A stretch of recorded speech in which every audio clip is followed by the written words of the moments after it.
श्री राम चंद्र की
बोलिए सियारे रामचंद्र की जय। धन्यवाद प्रिय श्रोतागण। चलिए रामचरितमानस में प्रवेश करते हैं।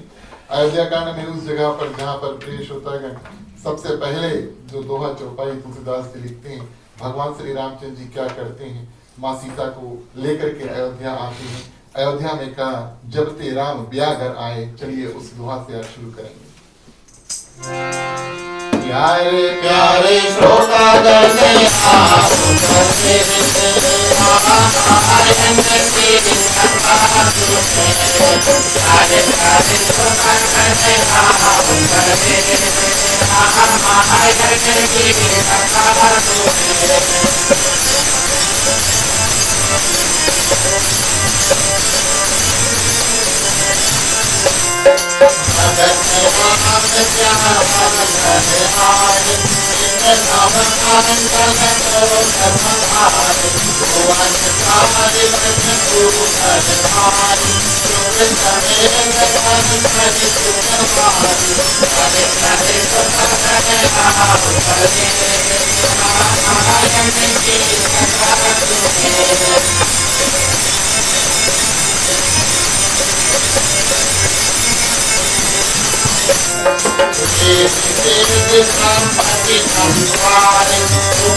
धन्यवाद प्रिय श्रोतागण। एक तो और डालो। हम क्या करेंगे, आपको कथा करने का भरपूर समय देंगे। अच्छा ठीक है। तो कथा का आनंद सभी को प्राप्त हो, फिर बाद में समय होगा हम कीर्तन करेंगे। चलिए प्रिय श्रोतागण, सभी को धन्यवाद देते आचार्य जी को फिर से इनसे निवेदन करेंगे कि आज जो दूसरा दिवस की कथा उसको श्री गणेश करें। नमो स्वनन्ताय सहस्रमूर्तये सहस्रपाद शिशिरोर्भवे सहस्रनाम्ने पुरुषाय शाश्वते सहस्रकोटियुगधारिणे नमः। नमः कमलनाभाय नमस्ते वरसायिने नमस्ते केशवानन्द वासुदेव नमोस्तुते। वासनात् वासुदेवस्य वासितं भुवनत्रयं सर्वभूताधिवासोऽसि वासुदेव नमोस्तुते। शङ्करं शङ्कराचार्यं केशवं बादरायणं सूत्रभाष्यकृतो वन्दे भगवन्तौ पुनः पुनः। ईश्वरो गुरुरात्मेति मूर्तिभेदविभागिने व्योमवद्व्याप्तदेहाय दक्षिणामूर्तये नमः। अखण्डमण्डलाकारं व्याप्तं येन चराचरं तत्पदं दर्शितं येन तस्मै श्रीगुरवे नमः। सुविशालं निजं देशं विशालां संस्कृतिं निजां विशालं निजसाहित्यं भूयो भूयो नमाम्यहं। भूयो भूयो नमाम्यहं। भूयो भूयो नमाम्यहम्।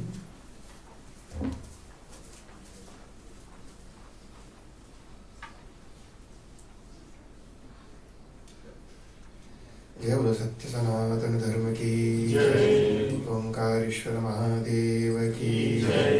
बुद्धभावन भगवान श्री काशी विश्वनाथ की जय। सियावर रामचंद्र भगवान की जय। पवन सुत हनुमान की जय। ओम नमः पार्वती पते हर हर हर महादेव। अम्मा जी ने वो नहीं दिया था, पानी था हॉट वाला, किधर गई है? बॉइलिंग वाला थोड़ा सा दे दे।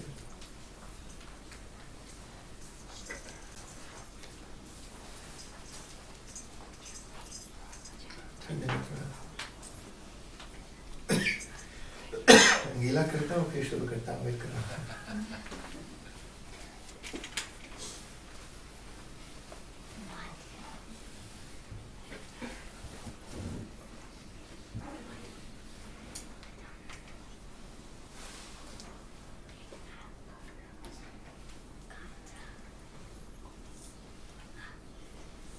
इन्होंने कहा था कि आज वेडनेसडे है तो लोग कम आएंगे। इन्होंने ससुर जी ने बताया है।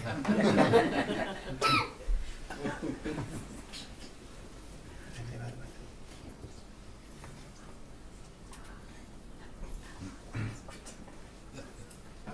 बस इतना बहुत है।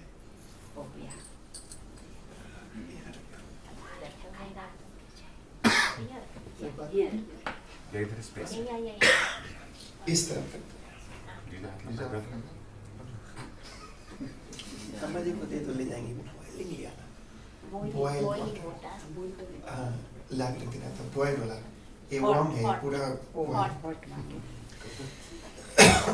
अभी ओम नमः पार्वती पतये हर हर हर महादेव। परम पिता परमात्मा को धन्यवाद, जिस परमात्मा की कृपा से आप और हम सभी ठीक ठाक हैं। जो भगवान चाहते हैं वही होता है।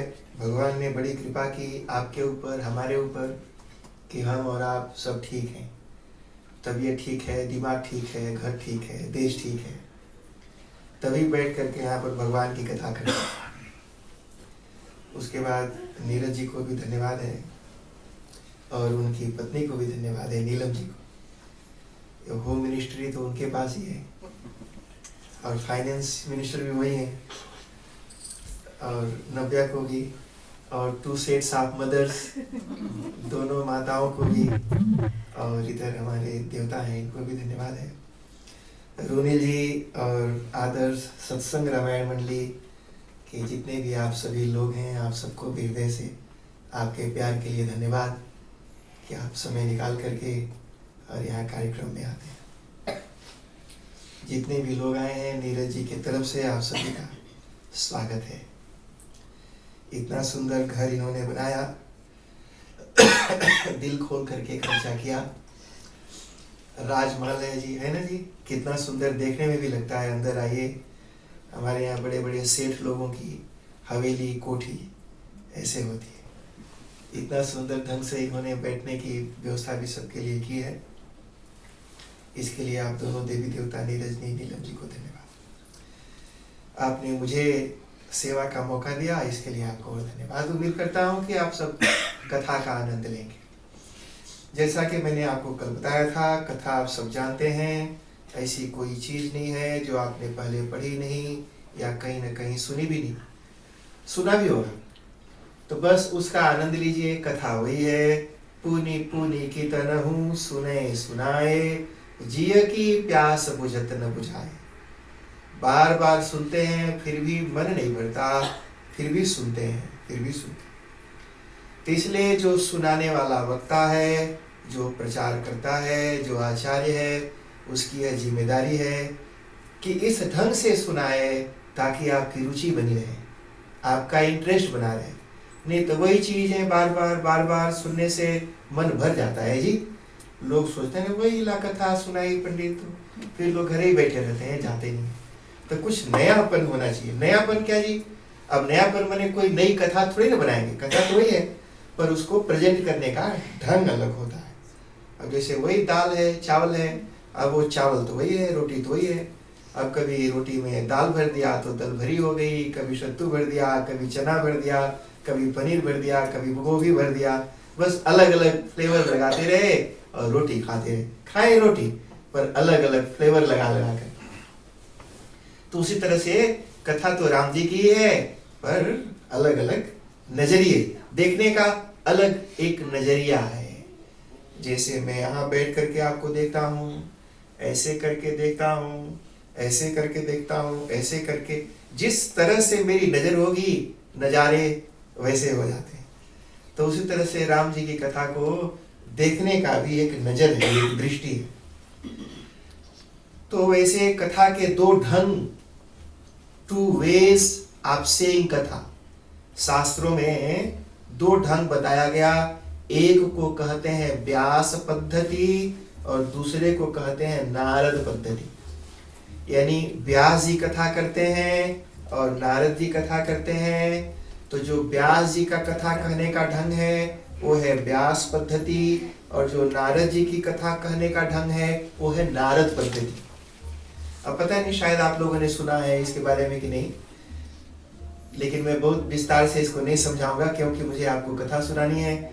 इसलिए शास्त्र की बातें कभी और आप लोगों का समय रहा और आप लोग कहेंगे तो वहां आकर के सुनाऊंगा।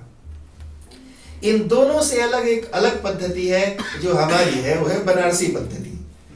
हम बनारस के हैं, बनारस का नाम आपने सुना होगा, उसी को वाराणसी कहते हैं। बनारस बना हुआ रस है, बनाना नहीं है ना, बना करके बना हुआ है, बस खाली छानो उसको। तो बना हुआ रस, इसीलिए उसका नाम पड़ा बनारस। और काशी भी उसी को कहते हैं, वाराणसी भी उसी को कहते हैं। मैं वहां से आता हूँ। आपने हरिश्चंद्र के बारे में सुना होगा, वो हरिश्चंद्र जी वहीं पर थे। पूरे संसार में गंगा जी नॉर्थ से निकलती हैं और साउथ में बहती हैं। उनका जो डायरेक्शन है गंगा जी का, हिमालय से निकल के गंगा सागर में जाती है, नॉर्थ से साउथ की तरफ मुंह करके बहती हैं। जैसे मानो देवलोक से उतरती हैं और जमलोक की तरफ जाती हैं। जम का लोक जी, जम का जो देश है वो साउथ में पड़ता है और देवताओं का जो देश है वो नॉर्थ में पड़ता है। लेकिन जब बनारस में आती हैं गंगा जी तो डायरेक्शन बदल देती हैं। पूरे भारत में नॉर्थ से साउथ के बगल, पर बनारस में साउथ से नॉर्थ के बगल बहती हैं, थोड़े दूर तक। मानो गंगा जी ये बता रही हैं कि अगर इस बनारस में मेरे अंदर डुबकी मारेगा तो जमलोक में नहीं देवलोक में लेकर के जाऊंगी। यह बताने के लिए वहां पर गंगा मैया अपना मुंह मोड़ करके उत्तर की तरफ बहने लगती। वह बनारस है the oldest existing city in the world, संसार का सबसे पुराना शहर जो अपने ओरिजिनल फॉर्म में रहता है। और वो बनारसी पान तो आप जानते ही हैं जी, वहाँ पंडित जी से लेकर के दुकानदार तक सबके मुंह में पान भरा था। और दांत जी पूरा रंगाया हुआ, वो हंसेंगे लगता है किसी का खून पीकर आया। पूरा पान से पूरे दांत उनके जबड़ा तक था। आप अपने घर को नीरज जी चाहे जो मर्जी कलर से पेंट कर दो, पर दूसरे दिन वो रेड हो जाएगा, क्योंकि वहां पर कोई पान खाते और कहीं भी बच से आपके घर के दीवार को, वॉल को, विंडोज को रंग देंगे। इसलिए पूरा जो बनारस है अपने आप एक अलग शहर है। तो मैं उस बनारस से आया और वो बनारस पूरे संसार में पंडितों के लिए जाना जाता है। पूरे संसार में पंडित बनारस में ही होते। अगर बनारस नहीं गया, बनारस में नहीं पढ़ा तो उसको लोग पंडित नहीं मानते। पूरी दुनिया के लोग काशी में आते हैं पढ़ने के लिए, पंडित बनने के लिए, सीखने के लिए। वो काशी है सेंटर, विद्या का नगर है, विद्या की स्थान है, जहां पर विद्वान तैयार किए जाते हैं, जहां पर एक नहीं, दो नहीं, थाउजेंड्स ऑफ डिग्री कॉलेजेस, जिसमें संस्कृत कॉलेज जिसमें संस्कृत पढ़ाई जाती है। लगभग 5 यूनिवर्सिटीज हैं सिर्फ बनारस में, 5 यूनिवर्सिटीज, जहां पर पीएचडी तक की पढ़ाई आप कर सकते हैं। 12 ज्योतिर्लिंगों में जो काशी विश्वनाथ हैं वो वहीं पर है। तो वहां के बनारस के विद्वानों का जो कथा कहने का ढंग है वो है बनारसी पद्धति जो हमारी है। तो हमारी कथा कहने का एक अलग अंदाज है, एक अलग ढंग है। मैं अपने ढंग से कथा करता हूँ। वो व्यास पद्धति और नारद पद्धति दोनों से एक अलग पद्धति का अनुसरण करते हैं। आइए जी, अब आपको लेकर के मैं राम जी की तरफ चलता हूँ।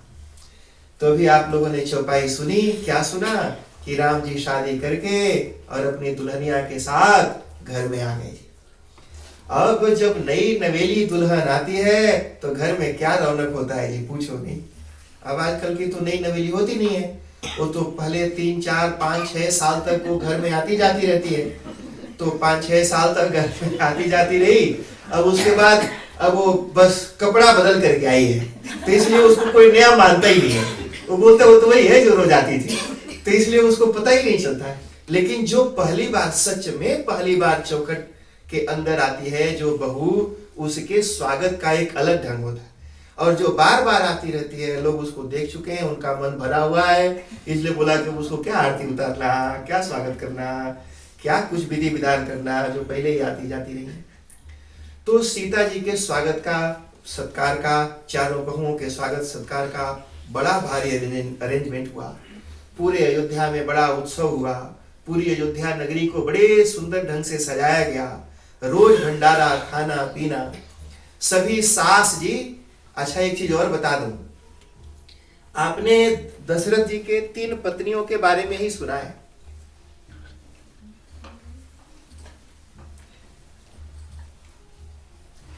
लेकिन तुलसीदास जी ने और दूसरे ग्रंथों ने दशरथ जी के 365 पत्नियां और थी, और जो 3 यानी 365 पर उनका नाम नहीं लिखा उसने।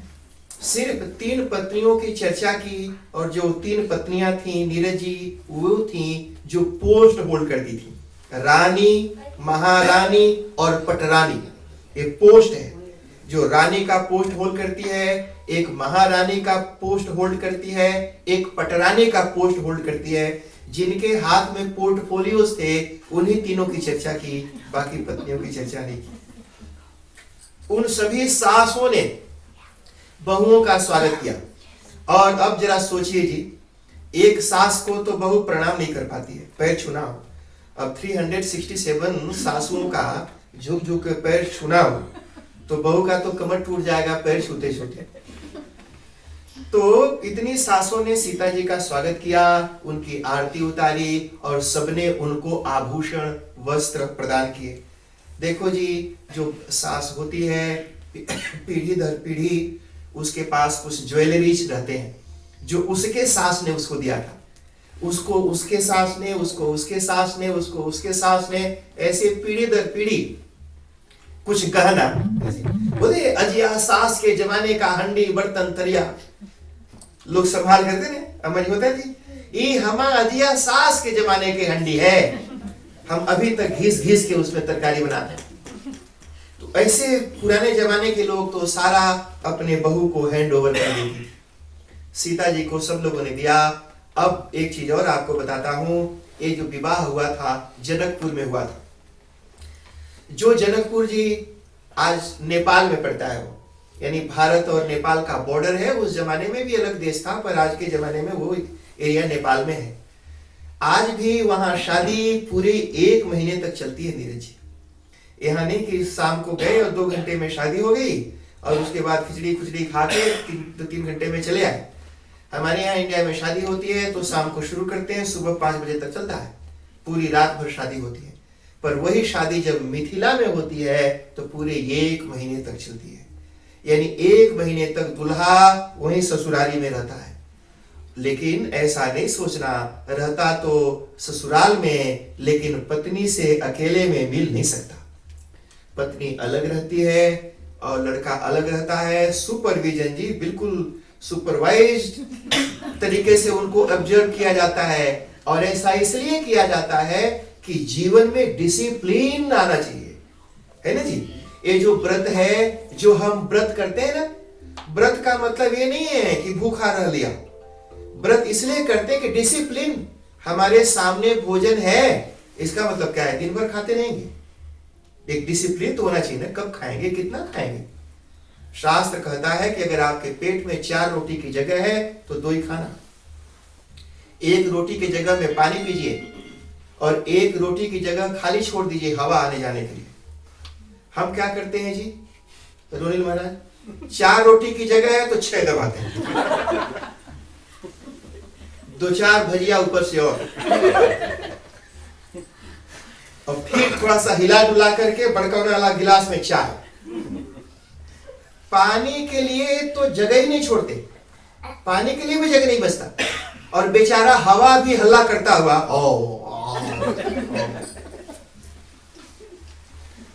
व्रत होता है डिसिप्लिन, डिसिप्लिन में रहना। तो 1 महीने तक पत्नी सामने है, पति है, लेकिन फिर भी दोनों एक दूसरे से दूर हैं। डिसिप्लिन, मर्यादा, अपने आप को कंट्रोल करिए, प्रैक्टिस करिए, मर्यादा में रहने का ढंग सीखिए। ये ट्रेनिंग उनको वहां पर दी जाती थी। इसलिए 1 महीना तक विवाह हुआ।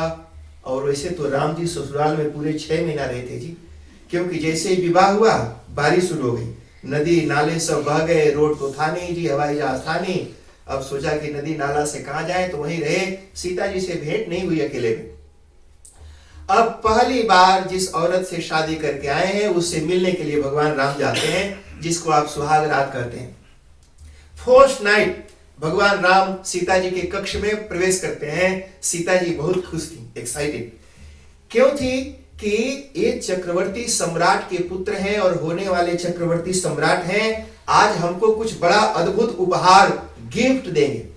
हस्बैंड भी देता था जी, पहली बार अपनी दुल्हन की घूंघट उठा करके शकल देखता था, फर्स्ट टाइम।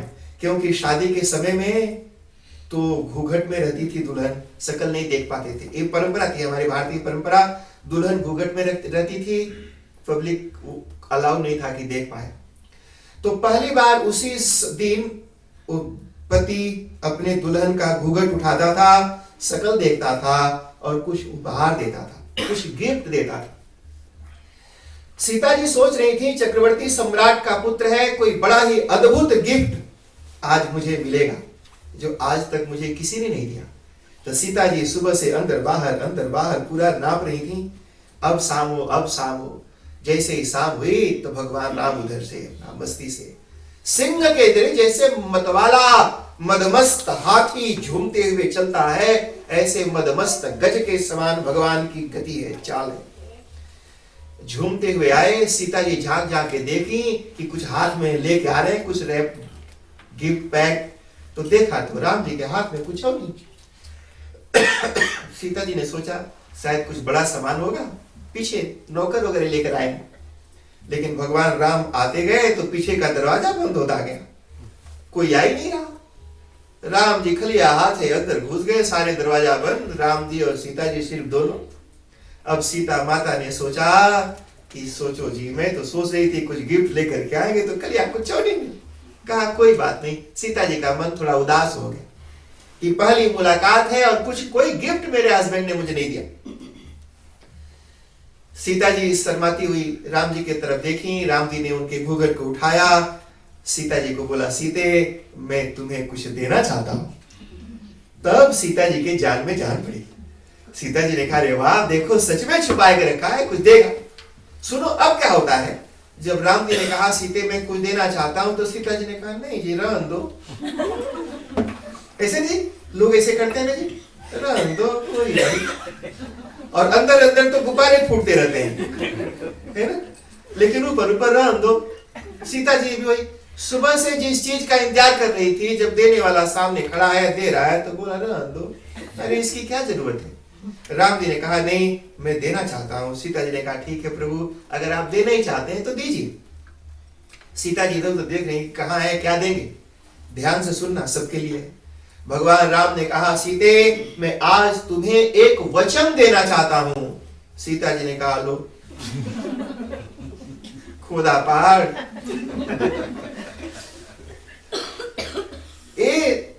पिता ने भी वचन दिया, बेटा भी वचन दे रहा है। ये खाली वचन देते हैं, कोई सामान गिफ्ट गुफ्ट नहीं देते। लेकिन ध्यान से सुनना, भगवान राम ने जो गिफ्ट दिया वो अद्भुत था। किसी भी स्त्री के लिए इससे बड़ा गिफ्ट कुछ हो नहीं सकता। भगवान राम ने सीता से कहा सीते मैं तुम्हें यह गिफ्ट देता हूं, तुम्हें यह वचन देता हूं कि आज के बाद राम के जीवन में कोई दूसरी औरत कभी नहीं आएगी। आज के बाद राम के जीवन में कोई दूसरी कभी नहीं आएगी। ये मेरा वादा है, ये मेरा वचन है, ये मेरा गिफ्ट है तुम्हारे लिए। किसी भी स्त्री के लिए इससे बड़ा उपहार, इससे बड़ा गिफ्ट कुछ और नहीं हो सकता कि उसका पति सिर्फ और सिर्फ उसके लिए समर्पित है, डिवोटेड है। और भगवान राम ने अपने इस वचन का पूरे जीवन भर पालन किया। उनके पिता के इतनी सारी पत्नियां थीं, पर राम ने दूसरा विवाह कभी नहीं किया। कई लोग बोलते हैं, ध्यान से सुनना, कि परंपरा है, हमारी परंपरा है, हम इसको निभाते हैं। भगवान राम ने अपने बाप दादाओं की परंपरा को तोड़ दिया। परंपरा अगर गलत है तो उसे तोड़ देना चाहिए, छोड़ देना चाहिए। भगवान राम ने ये दुनिया, इसीलिए ये भगवान राम के अवतार का उद्देश्य है। मैंने बताया था ना जी, मैंने कहा था भगवान राम को मनु जी ने बोला इसीलिए कि आप आइए, लोगों को शिक्षा दीजिए। कई लोग बोलते हैं नहीं हमारे बाप दादा ऐसे करते थे तो हम भी ऐसे करते हैं ना। अगर परंपरा है, हमारे बाप दादा ने गलत किया, अनजाने में किया, चाहे जैसे भी किया, जब हमें पता चला कि वो सही नहीं है तो हम उसको छोड़ेंगे और जो सही तरीका है उसको अपनाएंगे। राम जी सीता जी दोनों आराम से रहने लगे। पूरे अयोध्या में बड़ा सुंदर वातावरण का निर्माण हो गया, चारों तरफ उत्सव है। एक दिन दशरथ जी ने शीशा के सामने खड़ा होकर के अपना शकल देखा। पुराने जमाने में भी लोग देखते थे जी, राजा लोग अपना बाल ठीक करते थे, कुंडल ठीक करते थे, टीका टूका लगाते थे, श्रृंगार करते थे, सजाते थे अपने आप को। बूढ़े होने के बाद भी क्या जरूरत थी दशरथ जी को कि जाकर के मिरर में अपना बाल ठीक करने का उस बुढ़ौती में? इसका मतलब यह है कि नहीं, बूढ़ा हो गया तो क्या हुआ जी, अपने आप को ठीक रखना मनुष्य का शरीर माध्यम खलु धर्म साधनम। ये जो शरीर है यही धर्म, अर्थ, काम और मोक्ष का साधन है। अगर शरीर ही नहीं रहेगा तो धर्म कैसे करोगे? कोई पूजा कर सकते हैं, पाठ कर सकते हैं, जब आप रहेंगे तब ये ना पूजा करोगे, धर्म करोगे।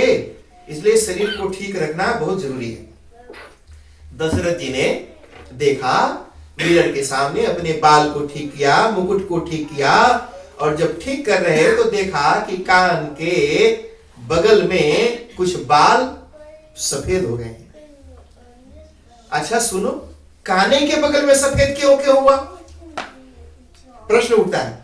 खाली कान के, बिल्कुल कान के ऊपर ही बाल काहे सफेद हुआ? पीछे हो सकता था, आगे हो सकता था, बीच में हो सकता था, काने के पास काहे? कान के पास इसलिए हुआ रोनील महाराज कि बाल व्हाइट हो करके काल, मानो काल ने कान में बताया, काल ने कान में मैसेज दिया कि टाइम अप, तुम्हारा टाइम पूरा हो गया, अब पैकअप करो, अपने दुकान को बंद करो। कब तक राज्य करोगे, कब तक भोग करोगे? ते जो बाल है ना जी, समय से पकता है ना। समय मतलब, टाइम मतलब काल। काल ने कान में मैसेज दिया कि अब तुम्हारा टाइम पूरा हो रहा है। अब ये जो बोझ है, कब तक मुकुट को सीधे करते रहोगे, कब तक बाल को ठीक करते रहोगे, कब तक सजाते रहोगे? अब इसको छोड़ो, छोड़ने का समय आ गया है। दशरथ जी ने इस मैसेज को कैच किया और फिर गुरु वशिष्ठ के पास गए और जाकर के बोला, गुरुदेव अब मैं रिटायर होना चाहता हूं। आजकल की समस्या यह है कि लोग रिटायर नहीं होना चाहते, कोई भी भोग का त्याग नहीं करना चाहता। अगर प्राइम मिनिस्टर बना दो, अगर इलेक्शन में हारे नहीं तो, अगर इलेक्शन ना हो तो पूरे जीवन भर लोग बैठे रहेंगे गद्दी पर।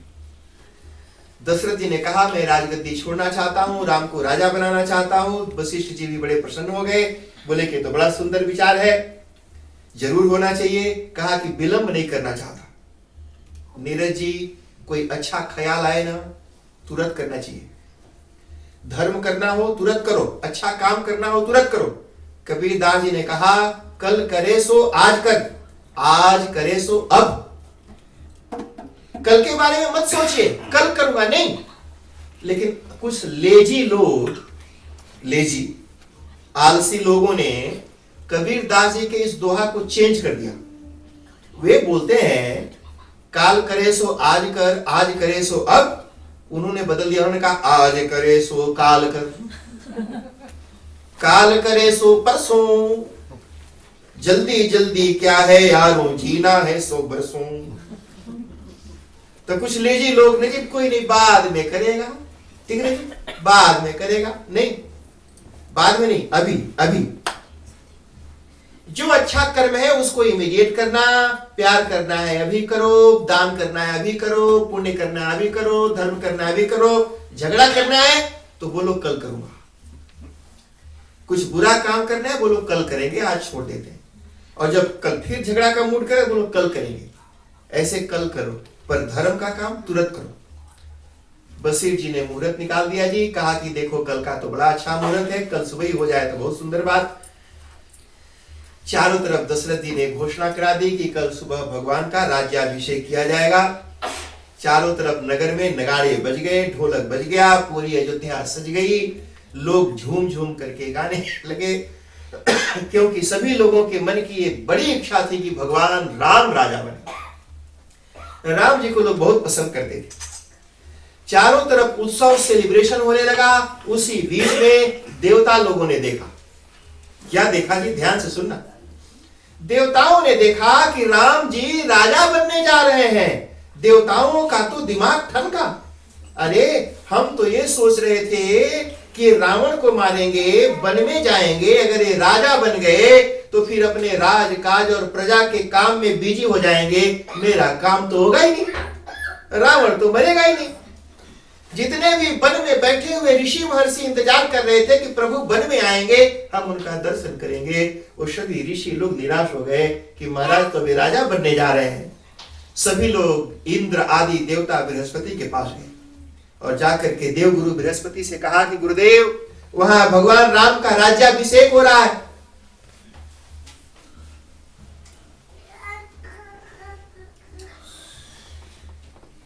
वो तो राजा बन जाएंगे, फिर रावण कैसे मरेगा? देवगुरु बृहस्पति ने कहा कि अच्छा, तुम लोगों को लगता है कि वो राजा बनेंगे? बोला कि देखो तैयारी हो रही है। गुरुजी ने कहा हमने कुंडली देखी है। कुंडली देखते नहीं? बोला कि हमने उनकी कुंडली देखी है और उनकी कुंडली में भी राज का योग नहीं है। कहा कि तैयारी तो महाराज हो रही है, कल सुबह ही सब होना है। कहा चिंता मत करो। सभी देवता लोग सरस्वती माता के पास गए। बोले मां सरस्वती, हे देवी कृपा करो। सरस्वती माता देवताओं की बड़ी मदद करती है। बार बार ढेर सारे ऐसे उदाहरण हैं जहां पर मां ने मदद किया। कहा कैसे करना, क्या करना? बोला अयोध्या जाइए। तो कुछ रामायण में ऐसी कथा आती है कि सरस्वती माता ही मंथरा बन करके अयोध्या में आ गई। कुछ रामायण में ऐसी कथा आती है कि सरस्वती माता आकर के मंथरा के जीभ पर बैठ गई। क्यों बैठ गई? तो देवताओं का काम कराने के लिए, क्योंकि राम जी अगर वन में नहीं जाएंगे तो देवताओं का काम नहीं होने वाला है। अब मंथरा आई जी, लाठी पटकती हुई और चारों तरफ देखी कि ये क्या हो रहा है। लोगों से पूछ रही है, कोई उससे बात करने को तैयार नहीं। कुछ लोग ऐसे होते हैं जी, जिनका नेचर ही ना, स्वभाव में ही उनके कड़वाहट होती है। वो किसी को अच्छा देख नहीं सकते, किसी को खुश देख नहीं सकते, किसी को मुस्कुराते हुए देख नहीं सकते। कुछ लोगों के नेचर में ही ऐसे होता है। मंथरा वैसी ही थी, इसलिए सभी लोग उसको इग्नोर करते थे। उस जमाने में नीरज जी मंथरा एक थी, पर आज अनेक। वो मंथरा इधर उधर पूछती रही, किसी ने उससे बात नहीं की। उसको पता चला, उसने सोचा कि अगर ये राम राजा बन गया तो फिर मुझे तो कोई पूछेगा ही नहीं। वो ये सोचती थी कि अगर कैकेयी का पुत्र भरत राजा बनेंगे तो मैं कैकेयी की प्रधान दासी हूं, मेरा भी इंपॉर्टेंस होगा। और अगर राम राजा बने तो कौशल्या की जो दासियां हैं उनका इंपॉर्टेंस बढ़ेगा। वो भाग करके कैकेयी के पास गई और जा करके कैकेयी को जी ऐसी अपनी माया जाल में फैलाया। जाते ही बोली कि देख तो ऐसे यहां पर सूती पड़ी है, कोई होश ही नहीं। अरे तुम्हें पता है अयोध्या में क्या हो रहा है? कैकेयी ने पूछा क्या हो रहा?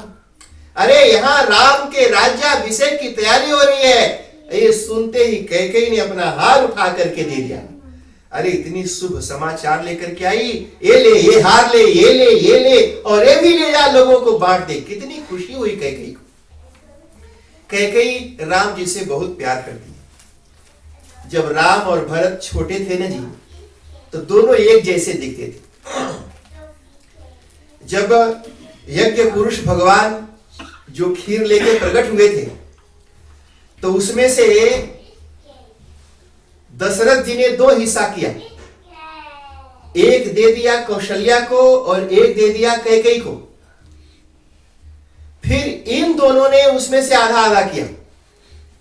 मतलब कौशल्या ने अपने हिस्से का आधा और कैकेयी ने अपने हिस्से का आधा सुमित्रा जी को दिया। जो कौशल्या ने अपने हिस्से का आधा सुमित्रा को दिया था, उसी से भरत जी प्रकट हुए थे। यानी भरत जी राम जी के हिस्से से प्रकट हुए थे और जो शत्रुघ्न थे वो लक्ष्मण जी के हिस्से से। तो इसीलिए जो भरत जी हैं वो बिल्कुल राम जैसे हैं, क्योंकि एक ही चरु से दोनों की उत्पत्ति हुई।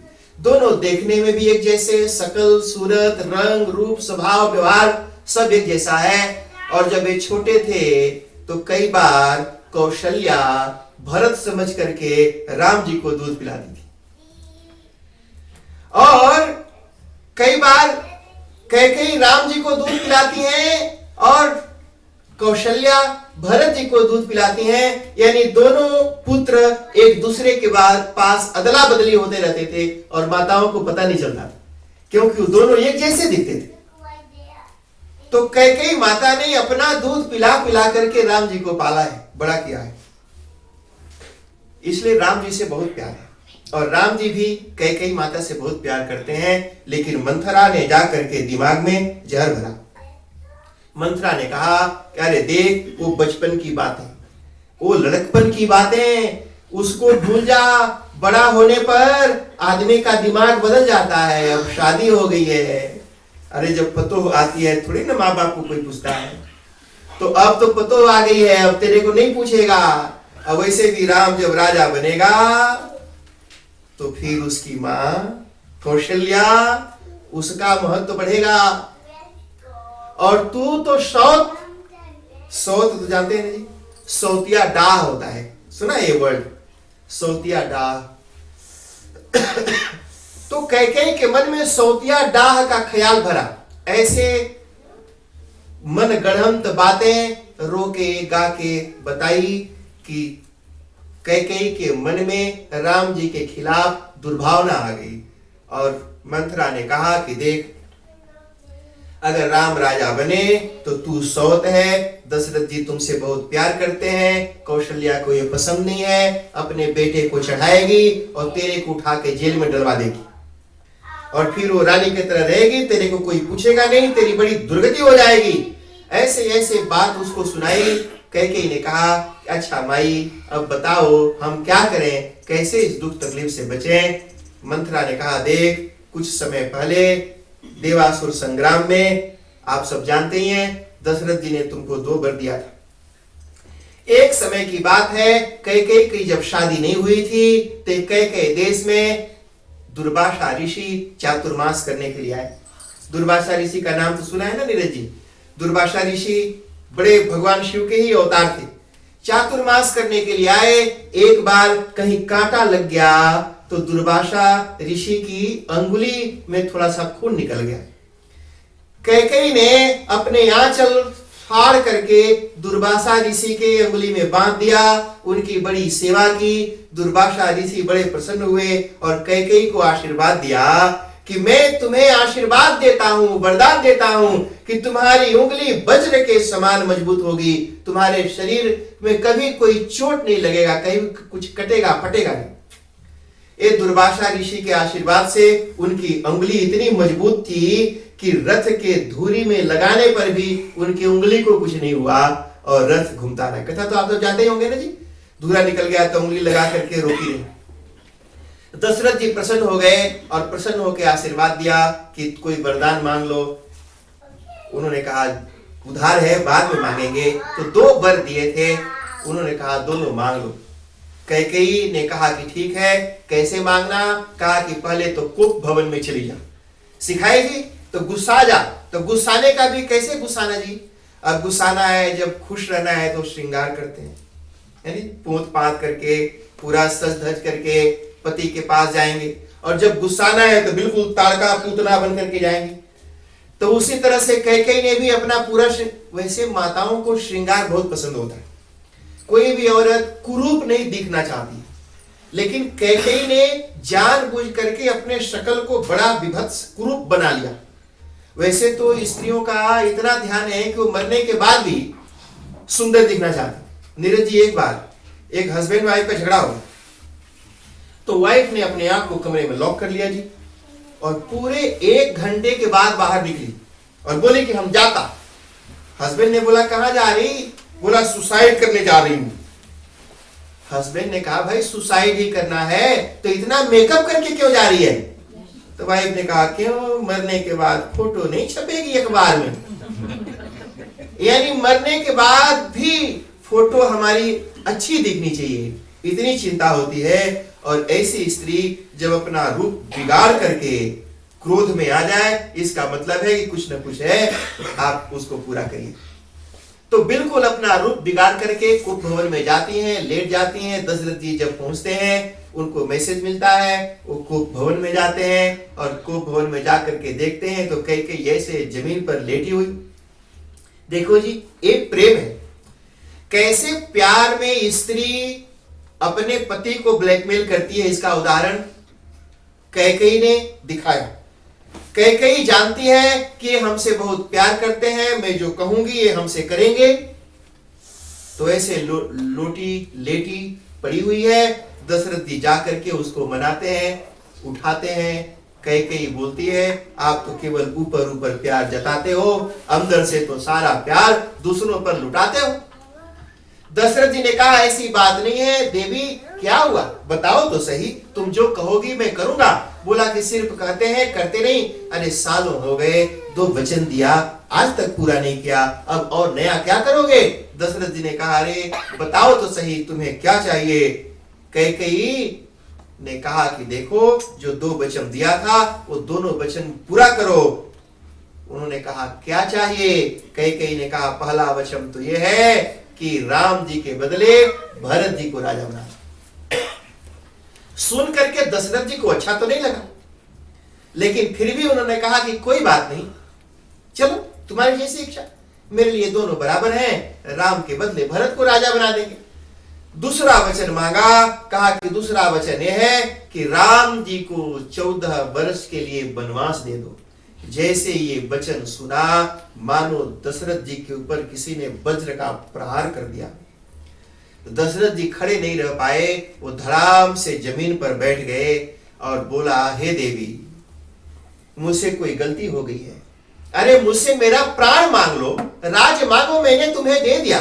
बेचारे राम को वनवास मत मांगो, वन मत भेजो, अगर राम वन में गया तो मैं तो मर जाऊंगा, मैं जिंदा नहीं रह पाऊंगा। ध्यान देना जी, दशरथ जी ने सोचा कि अगर मैं कहूंगा कि मैं मर जाऊंगा तो पति की मृत्यु पत्नी को स्वीकार नहीं होगी, इसलिए डरेगी, इसके ऊपर प्रेशर पड़ेगा और शायद ये अपना इरादा बदल देगी। लेकिन कितनी निष्ठुर और निर्दयी औरत हो सकती है। कैकेयी ने कहा कि महाराज अगर आप मरेंगे तो आपका यश फैलेगा, लोग कहेंगे कि आपने सच का पालन करने के लिए, सत्य का पालन करने के लिए अपना प्राण छोड़ दिया। लेकिन अगर मैं मर गई तो लोग आपको गालियां देंगे, आपकी निंदा करेंगे, आपके यश में कलंक लगेगा कि दशरथ ने अपनी पत्नी को मार दिया, अपना वचन नहीं निभाया।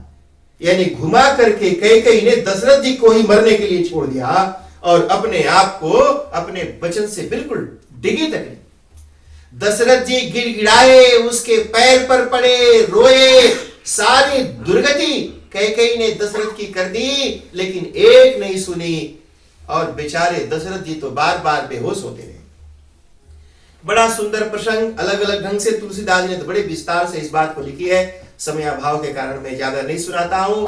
ये जो वचन हुआ जी, सुबह होने लगी, राम जी प्रणाम करने के लिए गए, पता चला दशरथ जी कैकेयी के पास हैं, तो वहां पर सुमंत्र जी के माध्यम से भगवान राम को पहुंचाया जाता है। राम जी को मैसेज मिलता है कि वन में जाना है, तो राम जी तो बिल्कुल, देखो जी ये राम है, क्या शिक्षा है, राजा बनना था राम जी को, तो बड़े खुश थे। लेकिन जब सुबह पता चलना है कि वन जाना है तो दुखी नहीं हुए। जो राजा बनूंगा सुन करके दुखी भी नहीं हुआ और वन में जाऊंगा सुन, राजा बनूंगा सुन करके खुशी नहीं हुई और वन में जाऊंगा सुन करके दुख भी नहीं हुआ। ये जीवन है क्या जी नीरज जी, अगर कुछ हो जाए तो बहुत फूल करके कुप्पा नहीं हो जाना, और अगर कुछ जीवन में दुख तकलीफ आए तो टूट करके बिखर नहीं जाना है। यानी दोनों में बराबर अपने आप को रखना है, दोनों में समता बना करके रखनी है कि खुशी में और गम में दोनों में अपने आप को आनंद में रखना, एक समान संसार के चीजों को लेना। भगवान राम ने कहा कि माँ अरे तो खुशी की बात है, मैं अपनी पिता की आज्ञा का पालन करने के लिए वन में जाऊंगा। और फिर कौशल्या माता के पास जाकर के प्रणाम करते हैं और बोलते हैं कि माँ पिता दिन्नी मोहि कानन राजू। माँ ने कहा क्या हुआ, बोला कि पिताजी के प्लान में थोड़ा चेंजेज है। माता ने कहा क्या चेंजेज है भाई, कहा कि देखो पहले तो प्लान ये था कि मैं अयोध्या का राजा बनूंगा, लेकिन पिताजी ने सोचा कि मैं बड़ा बेटा हूं तो मुझे बड़ा राज मिलना चाहिए, तो कहा कि बड़ा राज दे दिया। बोला कि हाँ, कहा कि कहां का, बोला पूरा जंगल का राज हमें दे दिया। है ना जी, ये नजरिया है ना, कैसे किसी चीज को पॉजिटिव वे में लेना है, कैसे किसी चीज को आप अच्छे ढंग से लीजिए ना जी, निगेटिव क्यों लेना। राम जी ने नहीं कहा कि मुझे वन में भेज दिया, राम ने कहा पिता दिन्नी मोनी मोहि कानन राजू, पिताजी ने मुझे वन का राजा बना दिया, अब तो मैं वनराज हो गया। चलो जी प्रणाम करते हैं। लक्ष्मण जी और सीता जी भी साथ में हो लेती हैं, तीनों वन के लिए निकल जाते हैं। पूरी नगर की प्रजा रोते बिलखते हुए राम का रास्ता रोकती है, कोई नहीं चाहता कि राम जी वन में जाएं। पूरी जनता पूरी पब्लिक राम जी के साथ निकल पड़ती है कि राम जी जहां रहेंगे हम भी वहीं रहेंगे, हम उनके बिना अयोध्या में नहीं रहेंगे। पूरी जनता निकल करके बाहर आती है और फिर सरजू नदी के किनारे रात को टेंट लगा करके रुकते हैं। आधी रात को जब सब गहरी नींद में सोए थे, राम जी ने सुमंत्र से कहा कि अभी ये सोए हैं, धीरे से घोड़ों को निकालिए, दूर इधर उधर टेढ़ा मेढ़ा रास्ता करके हम लोग निकल जाए, नहीं तो लोग मानेंगे नहीं। भगवान राम इनको छोड़ करके आगे निकलते हैं, निषाद राज के यहाँ पहुंचते हैं। निषाद राज, ध्यान देना जी, पुराने जमाने में लोग बोलते हैं कि जात पात छुआछूत ऊंच नीच कहीं कुछ नहीं, भगवान राम के साथ एक गुरुकुल में एक गुरु से सब लोग पढ़ते लिखते थे। तो वहां पर निषाद राज से मिलते हैं, एक बट के वृक्ष के नीचे। आप जानते हैं ना बरगद का पेड़, जिसको आप लोग पाकड़ बोलते हैं फिजी में, जिसको तोड़ते हैं तो दूध निकलता है उसमें से, देखा है जी। तो उस पेड़ के नीचे भगवान राम बैठे, उस पत्तों को तोड़ तोड़ करके उसका दूध दोने में इकट्ठा किया और बालों में लगा करके जटा बनाया। देखो जी, हम जिस प्रोफेशन में रहते हैं हमारा वेशभूषा वैसे होना चाहिए, है ना। और डॉक्टर का वेशभूषा है, लॉयर का वेशभूषा है, ड्रेस कोड जिसको बोलते हैं वो पंडित का ड्रेस कोड है। तो जो जैसे प्रोफेशन में है, भगवान राम ने सोचा कि मैं वन में आ रहा हूं तो मेरा रूप भी वनवासी का होना चाहिए। तो जटा बनाया और निषाद राज को लेकर के बोला कि महाराज अब हम लोगों को जल्दी से यहाँ आगे निकलना, नहीं तो पीछे से अयोध्या वाले लोग यहाँ पहुंच न जाए। सुमंत्र को बोला कि महाराज आप यहाँ से वापिस अयोध्या लौट जाइए, मैं आगे जाता हूँ। और राम जी, लक्ष्मण, माता सीता और निषाद राज को लेकर के नदी के किनारे पहुंचे। एक केवट से मिले जी, केवट को आप सब जानते ही हैं। केवट भगवान राम का एक अद्भुत भक्त है, एक सुंदर भक्त, बड़ा ही अनोखा भक्त। केवट के पास भगवान राम पहुंचे और बोले भैया केवट, हमको उस पार जाना है, आ जाओ हम लोगों को पार उतार दो। केवट ने कहा कि नहीं प्रभु, मागी नाव न केवट याना, कहीं से तुम्हारा मरम में जाना। प्रभु मैं आपका मरम जानता हूं, मैं नहीं नाव ले आऊंगा। राम ने कहा क्या जानते हो भाई? कहा कि मैंने सुना है कि आपके पैरों में कोई तिबोरो रहता है। होता है कोई फिजी में तिबोरो होता है नहीं?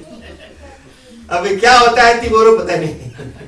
मैंने सुना है आपके पैरों में कोई जादू है, आपके पैरों के धूल में कोई जादू है, जिसको टच कर देता है वो तो कुछ का कुछ हो जाता है जी। वो पत्थर को छुआ दिया तो औरत बन गई, अगर आपके पैर का धूल मेरे लकड़ी के नौका में लग गई तो पता नहीं क्या हो जाएगा। हे महाराज, अगर पत्थर जैसा कठोर औरत बन सकती है तो लकड़ी की नौका तो निश्चित औरत बन जाएगी। और मुझे तो डर है कि अगर पत्थर था तो औरत बना, ये लकड़ी कहीं फुर्र हवा में उड़ न जाए। इसलिए महाराज मैं तो आपको नौका पर नहीं चढ़ाऊंगा। और एक प्रॉब्लम और है। नीरज जी, केवट ने कहा अगर कहीं औरत बन गई तो एक तो संभल नहीं रही है, अब ये दूसरी और आ जाएगी तो फिर दो को कैसे संभालूंगा। इसलिए महाराज हम आपको अपने नाव पर नहीं चढ़ाएंगे, और वैसे भी औरत एक ही ठीक होती है। एक से ज्यादा हो तो देखा ना पापा जी, अरे दशरथ जी को बोला एक से ज्यादा हो तो देखा ना, देखा दशरथ जी का क्या हुआ। इसलिए औरत एक ही हो तो अच्छा है, एक से ज्यादा हो तो पापा जी के रकम, है ना जी। लोग ऐसे बोलते हैं पापा जी। हमारे बच्चे जी हमको भी जब थोड़े बड़े हुए तो हमको एक दिन बोला पापा, मैंने कहा डोंट कॉल मी पापा। बोला व्हाई? मैंने कहा आई एम नॉट पापा। बोला पापा मैं क्यों नहीं हो? देखो ये संस्कृत आप जानते हैं देवताओं की भाषा है। संस्कृत एक अद्भुत भाषा है। दुनिया की जितनी भी भाषाएं हैं उसमें एक होता है तो सिंगुलर, और एक से ज्यादा हो तो प्लूरल हो जाता है ना जी। पर संस्कृत में एक हो तो सिंगुलर, दो हो तो डबल, और दो से ज्यादा हो तो प्लूरल होता है। नीरज जी, अगर एक बालक हो बच्चा तो बोलेंगे बालकः, दो बच्चे हैं तो बोलेंगे बालकौ, अगर ढेर सारे बच्चे हों तो बोलेंगे बालकाः, अगर एक पापी हो तो बोलेंगे पापः, दो पापी हो तो बोलेंगे पापौ, और अगर ढेर सारे पापी एक जगह हो तो बोलेंगे पापा। हमने कहा डोंट कॉल मी पापा, तो बोला कि okay then will call you dad. हमने कहा no I am not dad. तो बोला सुनो, हमारे फिजी में, इंडिया में कैसे लोग बाबूजी बोलते थे ना जी, बाबूजी, ताऊजी, पिताजी, ऐसे सुंदर सुंदर शब्द हैं। और हम ऐसे ऐसे नकली चीजों को लेकर मिलते थे तो राम राम, जय सिया राम, कितना सुंदर है, बिछड़ते हुए भी राम राम, जय सिया राम। और आज तो हाय हाय हाय हाय, खुशी में भी हाय हाय। अब पता नहीं काहे हाय हाय करता जी, कोई दुख है तुम्हें हाय हाय करता है, हाय, कोई मर गया हाय हाय करता है, नौकरी छूट गई हाय हाय करता है, भूख लगी है हाय हाय करता, काहे हाय हाय करता है। हाय हाय तो तब करते हैं जब दुख तकलीफ, हाय हाय लुट गया, तो तुम लुटा भी नहीं पिटा भी नहीं फिर भी हाय हाय करता है। तो इस तरह से हमारा जो भारतीय संस्कृति है कितना सुंदर ढंग से बताया। केवट ने कहा महाराज हम तो नहीं ले जाएंगे, आपको नाव पर नहीं चढ़ाएंगे, अगर आप जाना चाहते हो तो मेरे पास एक उपाय है। केवट ने कहा कि उपाय है। राम जी ने कहा क्या उपाय है? कहा कि महाराज अगर जाना चाहते हो तो मुझे कहो, मैं आपके पैरों को धो दूंगा, क्योंकि जादू तो धूल में है, इसलिए पैरों को धो करके वो धूल हटा दूंगा और फिर आपको नाव पर चढ़ा के ले जाऊंगा। अगर आपको मंजूर हो तो मुझे बताइए। अब राम जी ने जब ये बात सुनी तो उन्होंने सीता जी और लक्ष्मण जी की तरफ ऐसे तिरछी नजर से देखा। लोगों ने कहा भाई केवट से बात कर रहे हैं और सीता जी और लक्ष्मण को काहे देख रहे हैं? तो आचार्यों ने कहा कि राम जी ने अपना दोनों पद माने पैर, एक लक्ष्मण जी और एक सीता जी को पहले ही से दे रखा है। अब जो पद सीता और लक्ष्मण को दे रखा है उस पद को अब केवट मांग रहा है। यानी जो चीज मैं पहले से किसी को दे चुका हूं अब कोई और मांगेगा तो जिसको दे रखी है उसे परमिशन तो लेना पड़ेगा ना जी। तो मानो कि लक्ष्मण और सीता से पूछ रहे हो कि भाई ये तुम्हारा पद है, केवट को दूं कि नहीं। और सुनो, केवट ने एक बात और कही, महाराज ऐसा नहीं सोचना कि मैं आपको उस पार ले जाऊंगा तो आपसे कुछ पैसे लूंगा। मैं आपके पिताजी की कसम खा करके कहता हूं, दशरथ जी की सौगंध खा के कहता हूं। जैसे ही दशरथ जी का सौगंध खाया लक्ष्मण जी तो गुस्सा आ गए। अरे भाई कसम खाना है तो अपने बाप की खा, मेरे बाप की क्यों खा रहा है? कई लोग ऐसे होते हैं जी, अपने लोग कसम नहीं खाते। हमारे पड़ोस में एक लड़की थी जो जितना झूठ बोलता है ना जी नीलम जी, वो उतना ही कसम खाता है। वो सबकी कसम, माई की कसम, भाई की कसम, बाबूजी की कसम। एक दिन उसकी माई बड़ी जोर की गुस्साई, बोली कि भाई कसम खाना है तो अपने लोगों की क्यों खाती है? ये पड़ोस में पंडित जी लोग रहते हैं, एक ही खाया कर। लक्ष्मण जी को बड़ा जोर का गुस्सा आया, कह रहे तूने कसम खाना है तो मेरे बाप की क्यों खा रहा, अपनी बाप की खा। ऐसे अपना धनुष थोड़ा सा धनुष को हाथ लगाया डरवाने के लिए उसको। केवट ने कहा भैया लक्ष्मण मांगने आए हो कि डाका डालने आए हो, डकैती करने आए हो? डकैती जानते थे? लूटने आए हो, डकैती डालने आए हो कि मांगने आए हो? लक्ष्मण जी ने क्या बात कहा कि भाई मांगते हैं तो हाथ जोड़ के मांगते हैं और लूटते हैं तो हथियार दिखा के लूटते हैं। तो आप हथियार दिखा रहे हो, डरा करके नौका लेके जाओगे। वैसे भी आपके बाणों से मुझे डर नहीं लगता। अगर आप मार भी दे मुझे तो मुझे चिंता नहीं है। क्यों नहीं चिंता जी? तो लोग मरने के बाद गंगा जी में जाते हैं और मैं तो गंगा जी के किनारे ही खड़ा हूं। अगर गंगा जी के किनारे मेरी मृत्यु होगी तो मेरा तो परलोक निश्चित रूप से पक्का है। और इतना ही नहीं, लोग भगवान का नाम लेकर के मरते हैं। मेरे सामने भगवान खड़ा है, भगवान को देखते हुए मैं मरूंगा तो मेरी तो मृत्यु बन जाएगी। इतना ही नहीं, केवट ने कहा अगर मैं मरूंगा तो मेरे बच्चे हैं छोटे और पत्नी बेचारी अकेली, तो जब मैं मरूंगा तो मेरी बीबी दहाड़ मार के रोएगी, चिल्लाएगी। तो रोती हुई मेरी बीबी को देख करके जो भगवान राम है यहां से आगे नहीं जाएंगे।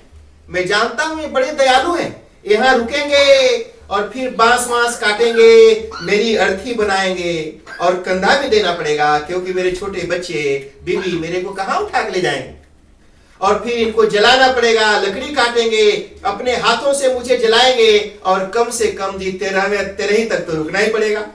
13 दिन का काम कराने तक तो इनको रहेंगे, तभी ना मेरी पत्नी और बच्चों की मदद करेंगे। लक्ष्मण जी ने सोचा बाप रे बाप, इसको मारने के बाद इतना तेरे और सब करना पड़ेगा, इसलिए अपना धनुष बगल में करके रख लिया। लक्ष्मण जी ने राम जी से कहा कि प्रभु इसको बोलो जो करना है हाली करे और हम लोगों को पार उतारे, नहीं तो यहाँ कब तक बक बक झक करता रहेगा। राम जी ने कहा भैया केवट जाओ, अब चलो हमारा पैर धो लो। अगर पैर धोने से तुम्हें संतोष होता है तो पैर धो लो। जैसे ही भगवान राम ने कहा कि पैर धो लो, केवट बड़े जोर से अपने घर की ओर भागा।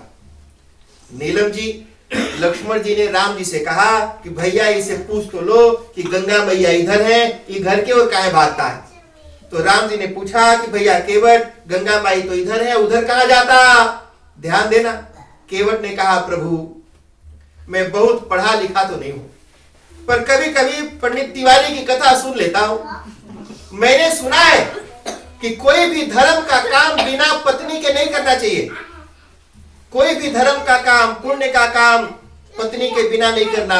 अरे इससे बड़ा धर्म क्या होगा कि साक्षात परमात्मा का पैर धोना है, मैं अकेले कैसे धोऊंगा। अरे थोड़ा घर वाली को भी बुला के लिया था। लक्ष्मण जी ने सोचा कि लो भाई कर लो बात। अब ये घर वाली के पास जा रहा है, पता नहीं घर वाली घर में नहीं हो तो क्या होगा। अब मान लो कहीं काउंट डाउन वैकेंसी में चली गई हो तो इंतजार करना पड़ेगा। केवट गया, घर वाली घर में थी, बोला कि हाली कर चल। पूछा कहाँ जाना है, कहा कि प्रभु का, भगवान का पैर धोना है। ये सुनते ही केवट की पत्नी रोने लगी। सुनो, केवट ने सोचा अरे पगली इतनी खुशी की बात है और तू रो रही है, काहे रोती है। केवट की पत्नी ने कहा मैं रो इसलिए रही हूं, कह रहे भगवान का पैर धोने के लिए तो सोने की थाल होनी चाहिए, सोने का नहीं तो कम से कम चांदी का थरिया तो हो। अरे वो नहीं तो कम से कम फूल का थरिया तो हो, लेकिन हमारे घर में तो एक तो थरिया नहीं है, हम उसका पैर किसमें धोएंगे। ये सोच के मैं रो रही। केवट ने कहा अरे पगली अगर सोने की थाल होती भी तो हम भगवान का पैर उसमें नहीं धोते। अरे वो उठा, वो जो कठौता, लकड़ी का एक कठौता होता था जी, आटा गूंथते थे, फ्रिज में होता था पहले, लकड़ी का बड़ा सा थरिया, अरे जिसमें आप नगौना घोलते हो, उसी रकम पहले होता था, उसमें आटा गूंथते थे। तो उसी को कठौता कहते हैं बड़ा सा। तो बोला कि उसको उठा और इसको ले चल, इसमें धोएंगे। केवटानी, केवट की पत्नी केवटानी, उसने पूछा कि भैया प्रभु एक बात बताओ, एक लकड़ी के कठौता में काहे पैर धोना चाहते हो। ध्यान से सुनना।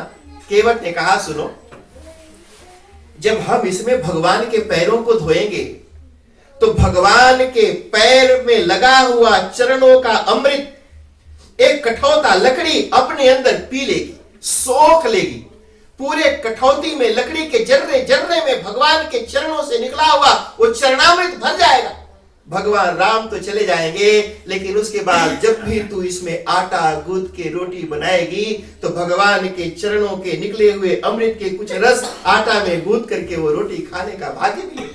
इसलिए इसको उठा के लेके चल। वो कठौता लेकर के आया और पानी कठौता भर ले आवा। वो कठौता में पानी भर के ले आया और राम जी को बाहर वो बालू पर खड़ा करा दिया। कहा महाराज आइए अब पैर दीजिए धोता। तो एक एक पैर दी, कहा कि एक पैर उठाओ। अब देखो जी भगवान भी एक पैर पर भक्त के सामने खड़े हैं, एक टांग पर खड़े हो गए भगवान। और केवट तो पैर पकड़ के एकदम झूम झूम के धोने लगा, खूब मस्ती में जी, जैसे मानो कि उसको तो कोई बड़ी अनमोल संपत्ति मिल गई हो। पूरा झूम झूम के धो रहा है। भगवान राम एक पैर पर खड़े हैं, फिर से डगमगाए नहीं, एक टांग पर खड़े हैं और एक कोना पकड़ के रगड़ रहा है। गिर जाएगा ना आदमी जी। राम जी भी गिरने लगे। केवट को बोला भैया केवट मैं गिर रहा हूं, गिर जाऊंगा। केवट ने कहा ऐसे कैसे गिर जाओगे, अपना दोनों हाथ मेरे सिर पर रख के खड़े हो जाओ। भगवान का दोनों हाथ अपने सिर पर रखवा लिया और उनके पैरों को धोने लगा। भगवान ने ये देखा और ये देख करके उनके आंखों से दो बड़े बड़े गरम गरम आंसू टप से केवट के ऊपर गिरे। केवट डर गया। केवट को लगा कि भगवान के कोमल पैर, मेरे कठोर हाथ कहीं कस के दबाई तो नहीं दिया। बोला, प्रभु कहीं कस के दबाई तो नहीं दिया, दर्द तो नहीं हो रहा पैरों में? राम जी ने कहा नहीं। कहा फिर रो क्यों रहे हो, आंसू क्यों निकल रहे? भगवान राम ने कहा एक खुशी के आंसू हैं। बोला कैसी खुशी? कहा कि केवट आज तुमने मेरा घमंड तोड़ दिया। केवट ने कहा मैं और भगवान का घमंड? प्रभु क्या बोलते हो? भगवान ने कहा आज तक सारी दुनिया ये जानती थी कि भगत गिरता है भगवान सहारा देता है, पर आज गिरते हुए भगवान को भगत सहारा दे रहा है। आज गिरता हुआ भगवान भगत का सहारा लेकर के खड़ा है। तुम धन्य हो केवट। इस तरह से केवट अद्भुत भक्त है भगवान का। उसने दोनों पैरों को धोया और पान किया, खुद उसको पिया और पीने के बाद अपने पितरों को पार किया। फिर प्रभु को ले जा करके नौका पर चढ़ाया और धीरे धीरे झूमते हुए मस्ती में इधर कभी इधर नौका मार मार करके झूमते हुए चला रहा है। तो नौका डोलने लगी। ऐसे डोलने लगी तो थोड़ा सा बैलेंस बिगड़ा। लक्ष्मण जी ने राम जी से कहा भैया जरा इसको बोलो थोड़ा ठीक से चलाए, कहीं लुढ़क गए तो दिक्कत होगी। राम जी ने कहा भैया केवट तुम्हारी नई नौका थोड़ी डोल रही है, थोड़ा आराम से चलाओ, डर लग रहा है। केवट ने कहा ऐसे कैसे डर लग रहा है, मेरा हाथ पकड़ लो डर नहीं लगेगा। भगवान का हाथ पकड़ करके दुनिया निर्भय होती है और यहाँ पर भगत का हाथ पकड़ के भगवान निर्भय हो जा रहे हैं। और भगवान जिसकी हाथ पकड़ ले जी उसकी नैया तो पार लगी जानी है। देखते ही देखते एक क्षण में नौका उस पार लग गई और तीनों लोग उठरी ठाड़ भय सुर शरीरेता उस नदी के किनारे सब उतर करके खड़े हुए। भगवान राम ने सोचा कि हमने केवट को कुछ दिया नहीं, जो भी उतारा उसको कुछ देना चाहिए नहीं, उतराई नहीं दी। अब सीता जी समझ गई, नीरज जी पत्नी वही होती है जो बिना कहे पति की बात को समझ जाए, वही पत्नी, इसीलिए उसको अर्धांगिनी कहते हैं।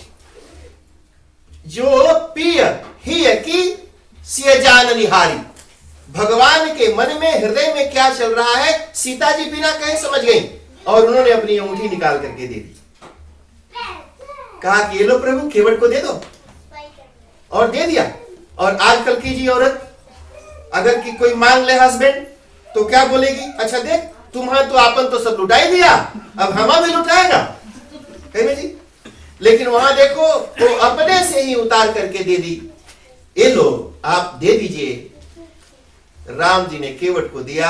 केवट तो बोला नहीं प्रभु मैं नहीं लूंगा। लक्ष्मण जी उधर खड़े हैं, बोले भाई ले ले।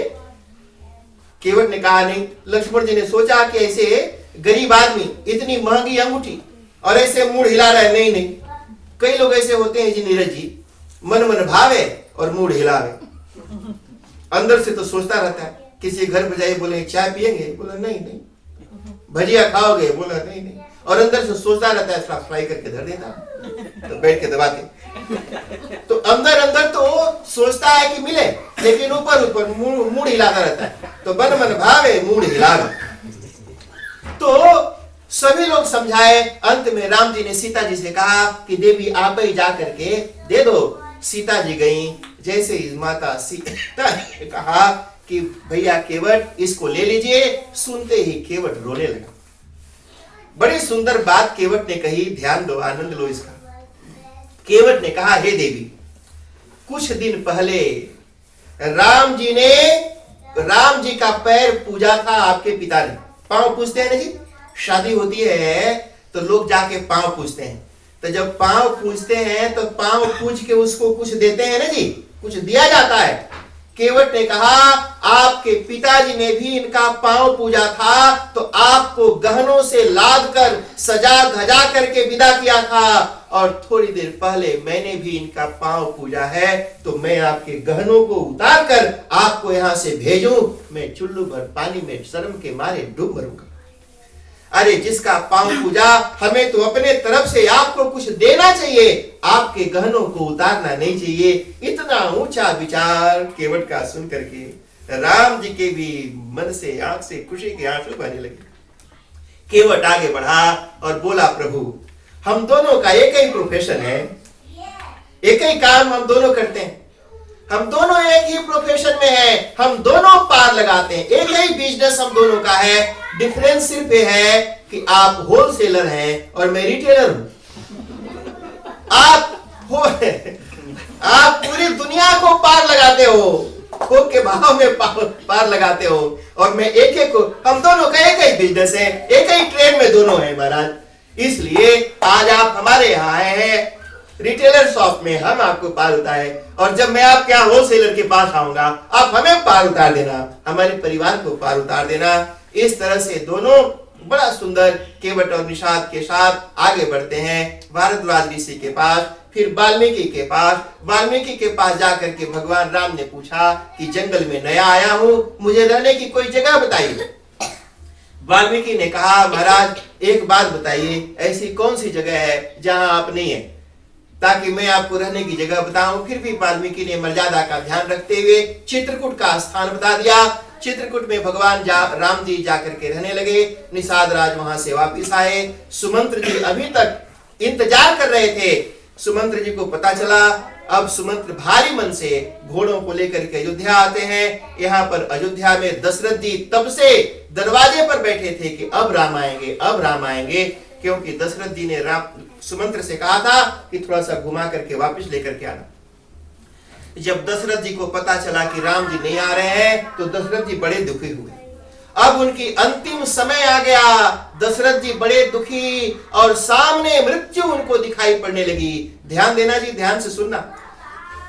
जब आदमी मरने लगता है ना, उसको अपने सारे बुरे कर्म याद आते हैं, सारे बुरे कर्म याद आते हैं। दशरथ जी बिल्कुल मृत्यु के मुख पर खड़े हैं, मृत्यु के मुहाने पर खड़े हैं कौशल्या जी के कक्ष में, और कौशल्या जी को बोलते हैं, कौशल्य वो देखो, वो देखो, वो देखो, ऋषि मुझे श्राप दे रहा है।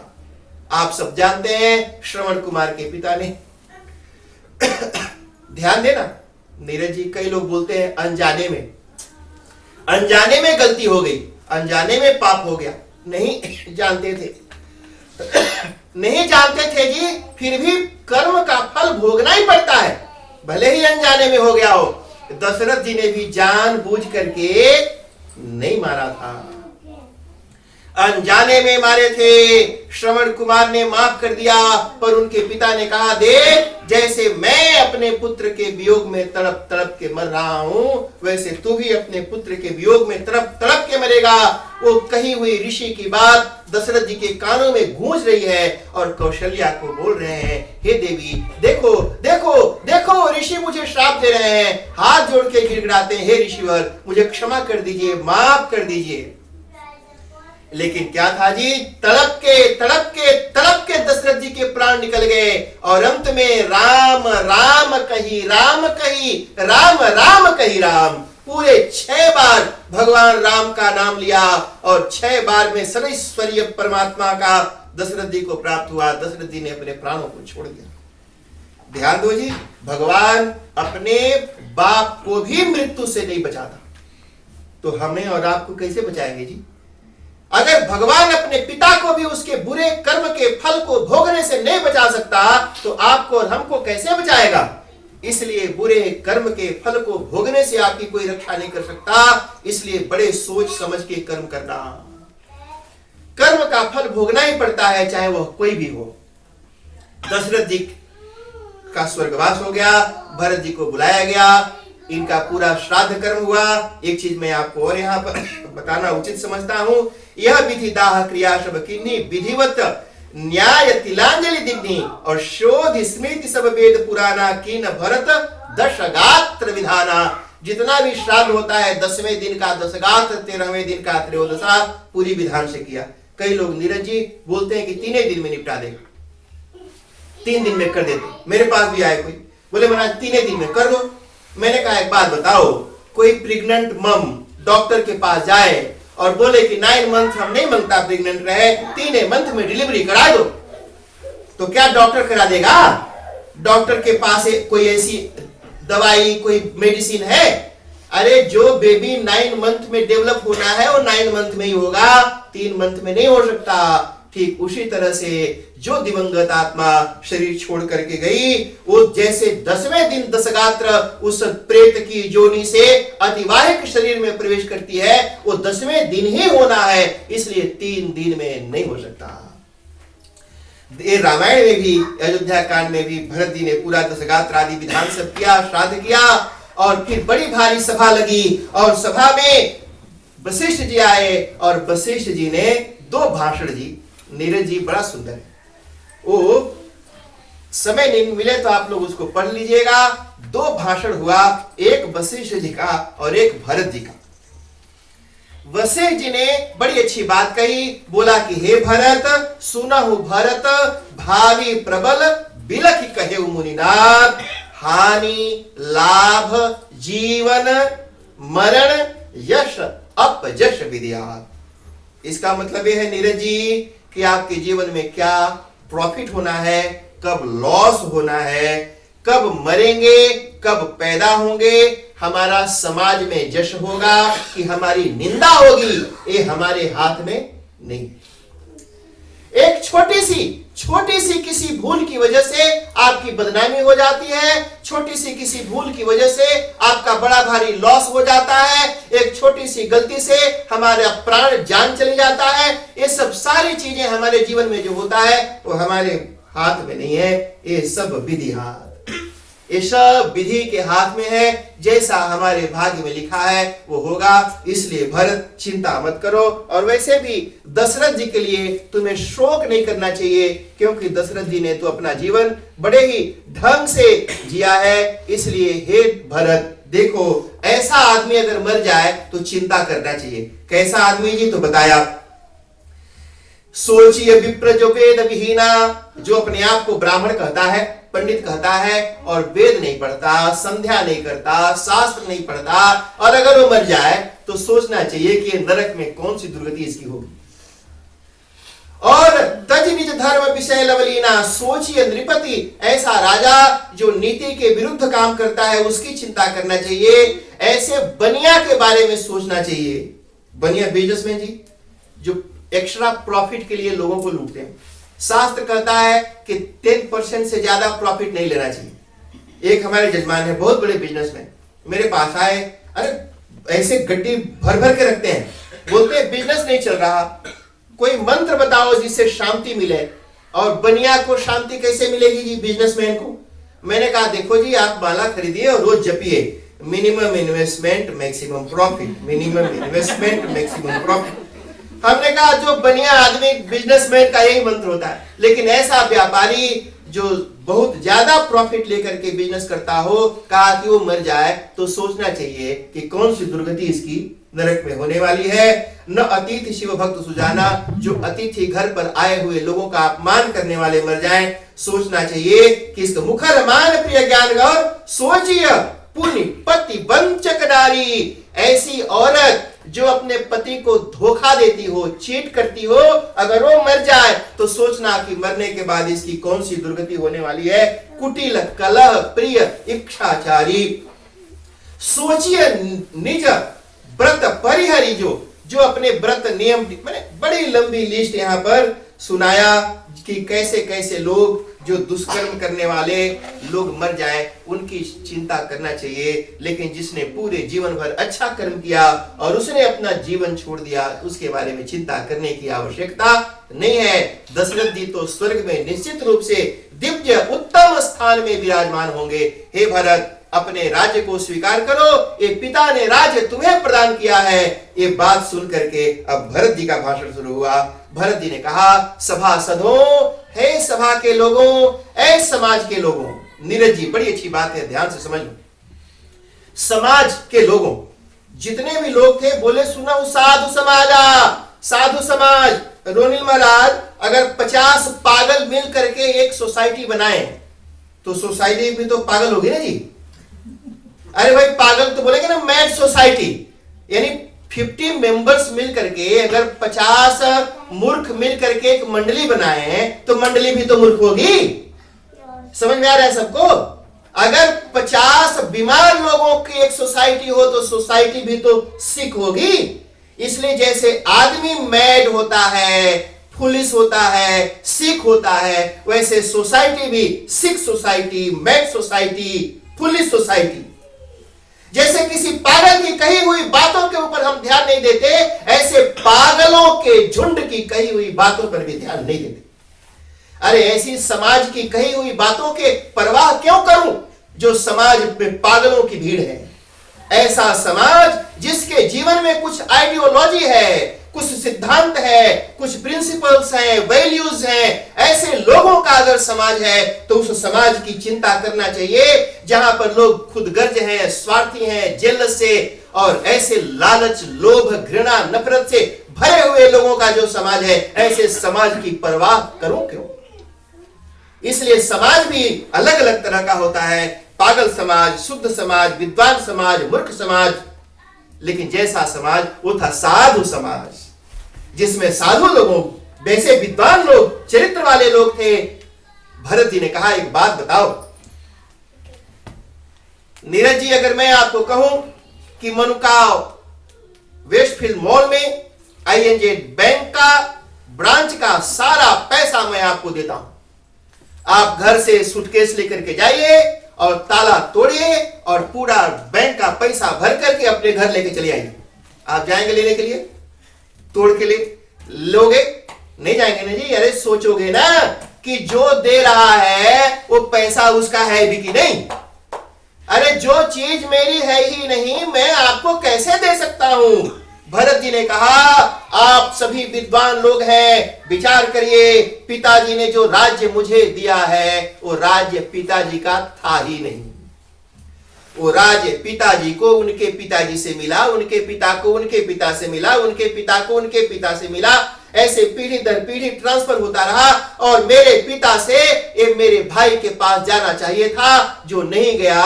वो राज्य तो प्रभु राम का है, मेरे पिता का था नहीं, इसलिए पिता मुझे दे नहीं सकते। भरत जी ने बड़ी सुंदर बात कही। सच पूछो तो भरत जी के वजह से ही भगवान राम राज्य की स्थापना कर पाए।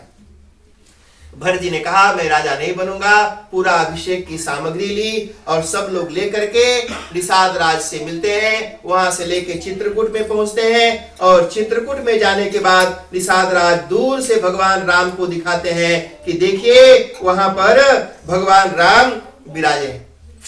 अब देखो जी वहां पर सीने से भरत जी राम जी को मनाने के लिए जाते हैं। राम जी ऐसे बैठे हैं, सामने लक्ष्मण जी हैं और पीछे से भरत जी आते हैं।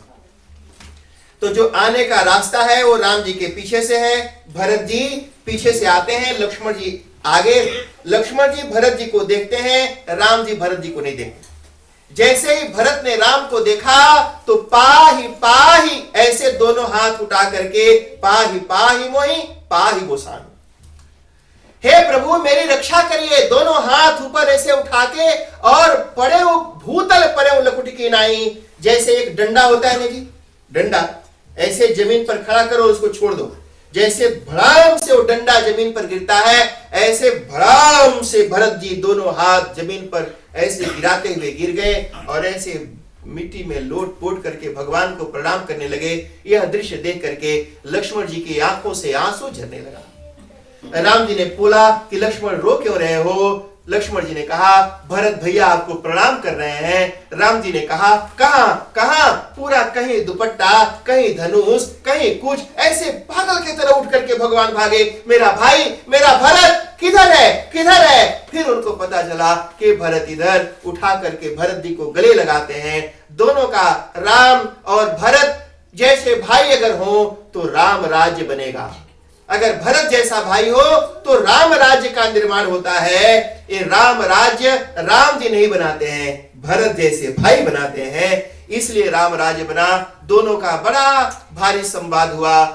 भरत जी ने कहा कि चलो, राम जी ने कहा कि भैया कि हमको तो जंगल में रहने का आदेश मिला है, इसलिए मैं जंगल में रहूंगा। भरत जी ने कहा अगर जंगल में ही रहना है तो मैं जंगल में रह लेता हूं, आप राज्य में रह लो। बड़ा सुंदर भरत और राम का संवाद है। ये भी सुनने के लिए जी नीरज जी एक एक दिन एक एक चौपाई पर कथा हो तो और आनंद लेके सुन सकते हैं, लेकिन हमको तो 5 दिन में पूरा रामायण सुनाना है, तो इसलिए संक्षेप में आपको मैं जल्दी जल्दी लेकर के सुना रहा हूं। अंत में निर्णय यह हुआ कि भरत जी से राम जी ने कहा कि भरत अच्छा तुम बता दो, अगर तुम कहोगे तो मैं अभी इसी वक्त अयोध्या वापस चल पड़ूंगा। अब सब लोग शांत, सबने सोचा कि अब भरत जी राम जी को बोलेंगे भैया चलो, और भैया चल पड़ेंगे। सभी देवता लोग शांत, सब डर गए कि भरत बोल न दें। ध्यान देना जी, प्यार, इसे प्यार कहते हैं नीरज जी। आजकल का प्यार प्यार नहीं। वाइफ बोलती है कि मैं तुमसे इतना प्यार करती हूँ, एक नवा गाड़ी नहीं सकता खरीदे। ये प्यार नहीं, ये तो ब्लैकमेल है। प्यार की कीमत मांगते हैं। प्यार होता है नीरज जी, मैं तुमसे प्यार करता हूं, बताओ मैं तुम्हारे लिए क्या करूं। ये प्यार, आई लव यू, मैं प्यार करता हूं, बताओ मैं क्या करूं तुम्हारे लिए। यानी जो प्यार करता है वो ऑफर करता है मैं क्या करूं। और यहां के लोग प्यार करते हैं तो क्लेम करते हैं कि मैं प्यार करता हूं, तू मेरे लिए कर। वो प्यार नहीं है, मैं करता हूं, मैं तेरे लिए क्या करूं बता।